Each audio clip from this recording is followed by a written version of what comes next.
This is the story of an iconic California landmark and the threats it is facing in today's world. This is the story of the Yosemite Valley.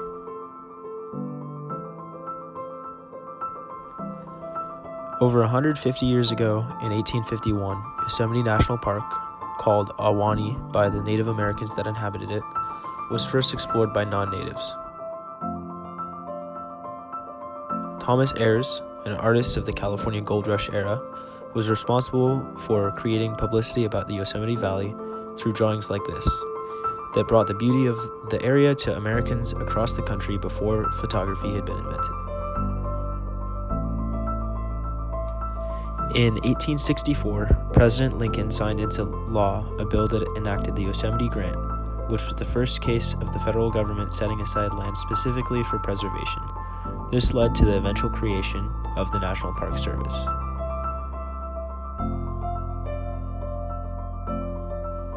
Just over 100 years ago, the National Park Service was created during Woodrow Wilson's presidency. The first national park, Yellowstone, was actually created in the 1860s, but because there was no state government at the time to manage it, it was put under federal control. Since the creation of the NPS in 1916, 58 national parks have been added in the United States. Fast forward 102 years to 2018, and a proposal to cut funding to the Department of the Interior by 13% and reduce the National Park Service budget by $400 million is now threatening the progress that has been made over the past century. Deferred maintenance on National Park Service roads has led to additional proposals to privatize the national parks. A frequently cited $11.6 billion statistic has made the situation feel very urgent. However, only about $1.3 billion of that is critical enough to be considered a priority. Privatization of the parks would lead to pricier entrance fees, corporate infiltration of what should be a natural landscape, and more problems than it would fix.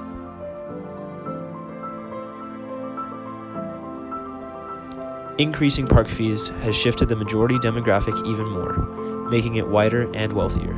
In today's socioeconomic climate, with an increasing gap between rich and poor and a widening disparity in belief of scientific fact, including climate change, it is more important than ever to make national parks like Yosemite not only accessible, but desirable to everyone.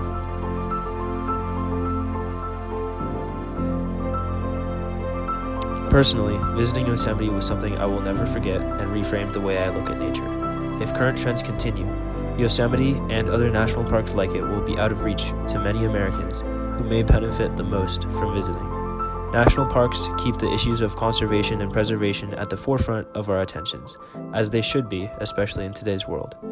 It is easy to forget about the value of nature, but I urge you to remember our duty as citizens of this earth to protect what we were given.